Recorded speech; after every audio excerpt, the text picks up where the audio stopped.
ഞാൻ മഹാചട്ടമ്പിയാണെങ്കിലും എന്നെ വിശ്വസിക്കാം. ഞാൻ ദശമൂലം വൈദ്യരാണോ? ശിവനാണല്ല.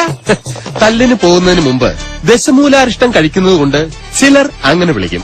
ഒരുത്തനെ വെട്ടി അരിഞ്ഞ് അവന്റെ ദശ മുഴുവൻ ഒരു മൂലക്കിട്ടത് കൊണ്ടാണ് അങ്ങനെ വിളിക്കുന്നതെന്ന് മറ്റു ചിലർ.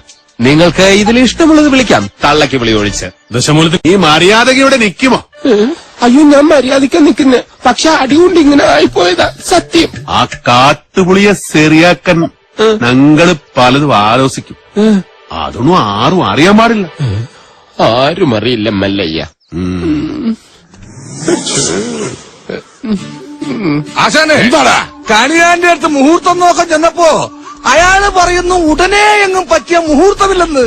പിന്നെ ഞാൻ കത്ത് കാണിച്ചൊരു വിലത്ത് തരത്തേപ്പോ ഒരു ഉഗ്ര മുഹൂർത്തം കുറിച്ച് തന്നു. പിന്നെ കല്യാണത്തിലുള്ള ഒരുക്കങ്ങൾ നടക്കട്ടെ. ഈ മല്ലയ്യ കല്യാണം കഴിക്കാൻ പോണ കല്യാണ പെണ്ണ പുറത്തു പറയണ്ട.